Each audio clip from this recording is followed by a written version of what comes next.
इस बार की दिवाली बहुत ही अलग है। वंडरफुल, क्या दिवाली मनी है। भारत की दिवाली तो वाकई में अद्भुत होती है। सेलिब्रेट करने का जितना दिल करता है, लोग भर भर के अपने घर वापस आते हैं और दिवाली का सेलिब्रेट करते हैं और काफ़ी अच्छे तरीके से सेलिब्रेशन होता है। बम पटाखे फूटते हैं, क्रैकर फूटते हैं, नए नए कपड़े पहनते हैं, एक दूसरे से मिलते हैं, मिठाइयाँ खाते हैं, सब कुछ देखने को मिलता है। लेकिन कुछ लोग हैं जो हमेशा कटाक्ष करते हैं, खिलाफत में बोलते हैं, पता नहीं उन्हें क्या है। दिवाली प्लीज पटाखे मत फोड़ना। प्रॉब्लम्स क्यों होती है? इन लोग है कौन?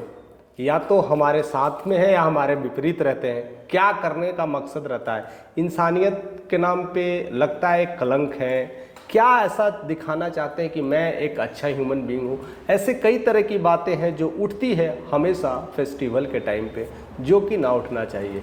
फिलहाल इतने अच्छे से सेलिब्रेशन हुआ, अयोध्या का सेलिब्रेशन तो आपको पता ही है कितना बेहतरीन और भव्य सेलिब्रेशन हुआ, पूरी दुनिया देख रही थी। और उसमें योगी जी का ये दो वर्ल्ड रिकॉर्ड अपने आप में बहुत कुछ बता देता है कि किस तरह से सेलिब्रेशन हुआ है। 28 लाख दिए, अयोध्या तो पूरी धरती जगमगा रही थी, लग रहा था कि राम लाला वहीं पर विराजमान है। और एक अयोध्या का ही प्रकाशमान ही नहीं, पूरे भारत में ऐसे ही प्रकाशमान और क्रैकर्स हो रहे थे। बट उधर बहुत सारे लोग इसके खिलाफ में बोल रहे थे और बहुत सारे लोग कई सारी चीज़ों को लेकर के बोल रहे थे। और जामिया के आसपास में, कहीं गेट के आसपास में किसी ने दिए जला दिए थे, तो कुछ मुस्लिम संप्रदाय ने उन्हें तोड़ दिया था दिए को। बस लगता है कि हम भारत में है भी कि नहीं, ये सोचने का सब्जेक्ट हो जाता है। इतने बड़े पॉपुलेशन वाला देश, उसमें भी हिंदू राष्ट्र है, उसमें भी ऐसी ऐसी चीज़ें हो जाती है जिसमें लगता है कि हो क्या रहा है, ये किस तरह की लड़ाई है, एक कैसी लड़ाई हो रही है। ऐसे लड़ाइयों से हमें बचना चाहिए। और भारत में ही अपनी त्यौहार अगर नहीं मनाने में लोग सेफ हैं, और इसको लेकर करके भी लोग क्या क्या बक दे रहे हैं। बकना है तो बहुत सारी चीज़ें हैं, टॉपिक है, कहिए, हर चीज़ पे कहिए। अगर आप चाहते हैं कि हम खुल करके बोलने वाले में से प्राणी हैं, तो जहाँ जहाँ गलती देखिए वहाँ पर बोलिए, तब आपको लोग सैल्यूट करेंगे, आपको लोग प्यार देंगे। नहीं तो आप किसी दिन वो प्यार के काबिल भी नहीं रह पाएंगे।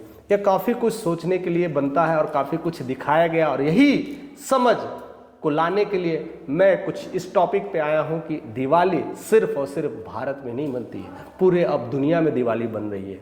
और इस बार कई सारे फुटेज हमारे अमेरिका से भी आए हैं, कितने सारे दोस्त हैं वहाँ का सेलिब्रेशंस का फुटेज शेयर किए, तो हमें लगता है कि हम भारत में लड़ रहे हैं और अमेरिका दिवाली मना रहा है। हम भारत में रह रहे हैं, इंग्लैंड दिवाली मना रहा है। इंग्लैंड के भी फुटेज आए हमारे पास, वहाँ पर भी दिवाली सेलिब्रेशन हो रहे हैं। और फिर भारत में ऐसा क्यों, जो ऑलरेडी दिवाली का फेस्टिवल वाला देश ही है, दिवाली का, राम का देश है, राम जन्मभूमि है। और यहाँ तो दिवाली तो लोग पता नहीं कितने युगों युगों से मना रहे हैं, और यहीं पर विरोधाभास चल रहा है, यहीं पर दिए फोड़े जा रहे हैं, यहीं पर पत्थरबाजी हो रही है, और वो भी सारे फेस्टिवल के टाइम पे।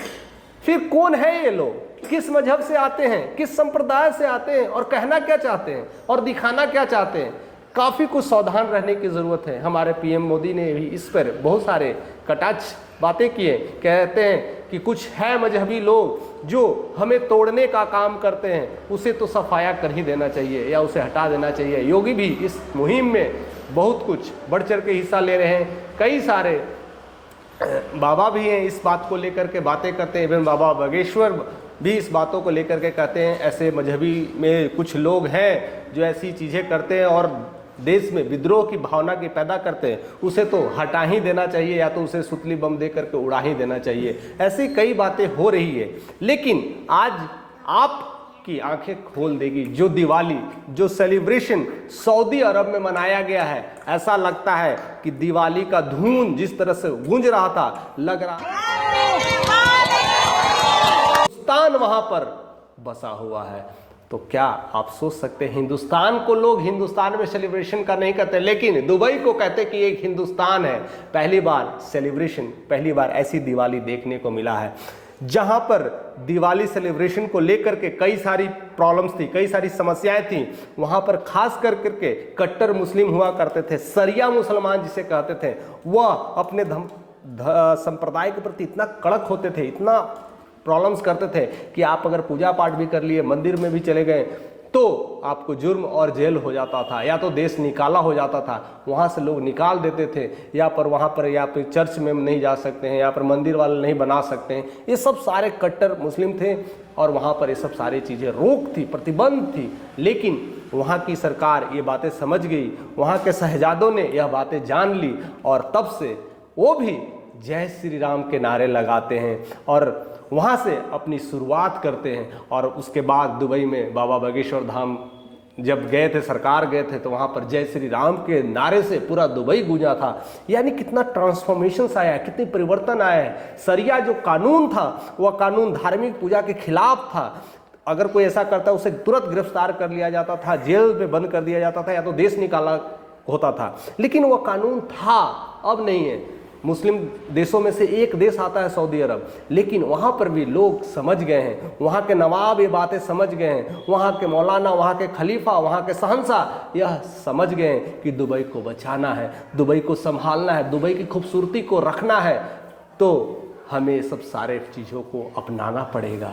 और सबसे खुशी की बात है, वहाँ के जो शेख है जय सिया राम के तो नारे लगाते हैं, और वहाँ की जो राजकुमारी है वो खुद हिंदू धर्म की पढ़ाई कर रही है और साथ साथ काफ़ी कुछ रिसर्च कर रही है, क्योंकि देखती है, समझती है पूरे अध्यात्म में, हिंदू में जो चीज़ें छिपी है, वो खजाना छुपा है, वो मूल्य छुपा है, वो मूल्य जानकर अपने देश में लाने की कोशिश की जा रही है। वहाँ की महारानी ऐसी ऐसी पढ़ाइयाँ कर रही है।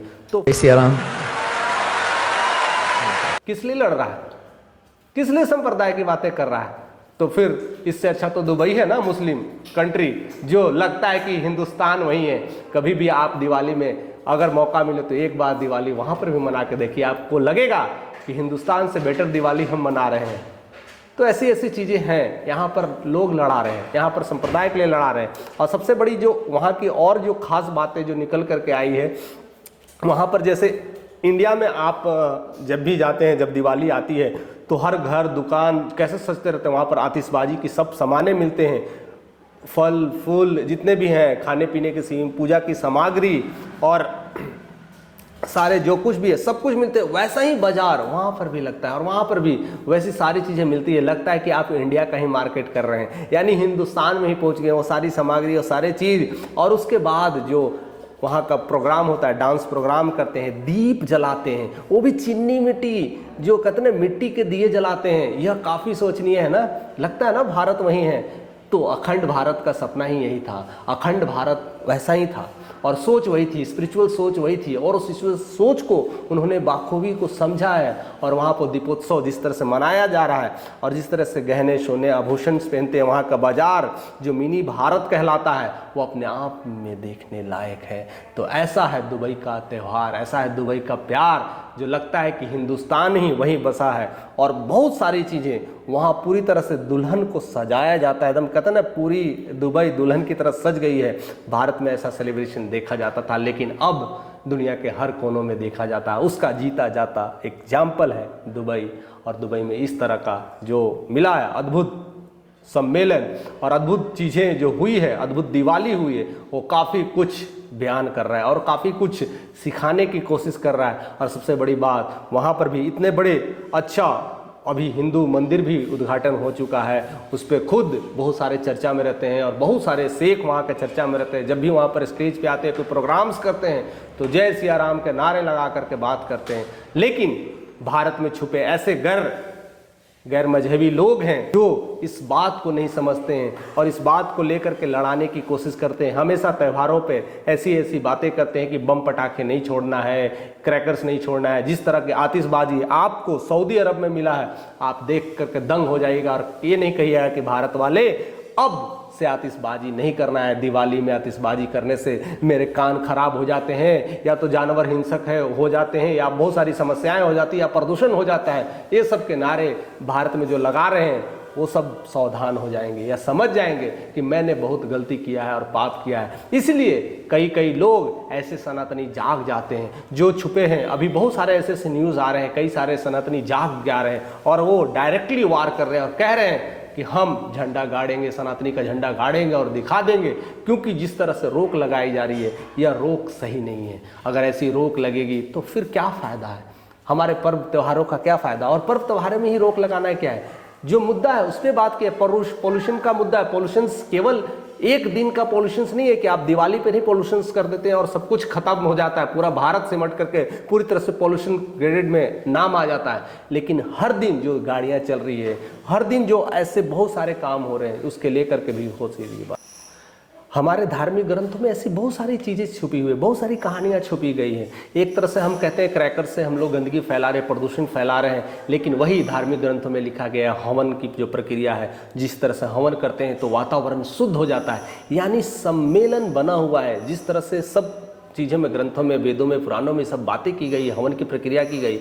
और हमें लगता है कि भारत में ऐसे कई लाख हवन हुए होंगे, हर दुकान दुकान में हवन होते हैं, हर मकान में हवन कराए जाते हैं, तो इतना वातावरण शुद्ध हो जाता है। यानी जो भी चीज़ें खराब हुई है उसको तो हम शुद्ध उसी रात ही कर देते हैं। तो फिर इसके लिए विवाद क्यों हो रहा है?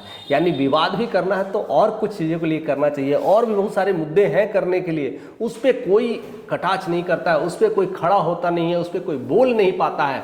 इसलिए सनातनी कभी जग जाते हैं तो बहुत कुछ तूफान मचा देते हैं और बहुत कुछ बदलाव करने की कोशिश करते हैं, और तब फिर वही गैर मजहबी लोग आते हैं और कहते हैं कि हिंदू मुस्लिम की लड़ाई चल रही है। और कुछ वैसे लोग होते हैं और हिंदू मुस्लिम के नारे लगा करके, लड़ा करके और पॉलिटिक्स करते हैं, अपने वोट बैंकिंग की बात करते हैं। ऐसे लोगों से सावधान होना है, ऐसे लोगों से हमें निकलना है और एक नया भारत बनाना है। और उस भारत के निर्माण में बहुत सारे सनातनी आपके साथ हैं, और मुझे लगता है हमारे साथ जितने भी सनातनी लोग जुड़े हैं इस बात को समझ रहे हैं। और अगर इस बात को समझते हैं तो ज़्यादा से ज़्यादा वीडियोस को ज़रूर शेयर करिएगा कि ये बहुत ज़रूरी है। अपने कमेंट का साझा ज़रूर करिएगा, क्योंकि ये मुद्दा ही ऐसी है जो अगर हम जैसे लोग अगर इस बातों को नहीं रख पाएंगे, हम जैसे अगर सनातनी अगर इस बातों को नहीं कह पाएंगे और नहीं समझा पाएंगे और नहीं रख पाएंगे अपनी बातों को, तो फिर कौन रख पाएगा? सिर्फ आपका एक लाइक, एक सब्सक्राइब ही काफ़ी नहीं होता है, आपका शेयरिंग काफ़ी मायने रखता है। शेयरिंग से हम बहुत लोगों तक पहुंच जाते हैं, सब्सक्राइब और लाइक से केवल आपकी बात आप ही तक रह पाती है। तो कोशिश करें, शेयर करें, जिससे ज़्यादातर लोगों में ये बातें समझ में आ जाए और हम इस तरह से एक अच्छे राष्ट्र का निर्माण करें। जो दंगे और फसाद हो रहे, जो पत्थरबाजी हो रही है, इस पर रोक लगाया जाए। हर बार या तो दशहरा हो या दिवाली हो, ऐसे कई फेस्टिवल्स में या तो पत्थरबाजी या छोटे मोटे रोड़े रगड़े होते रहते हैं, इसको बंद करने की ज़रूरत है।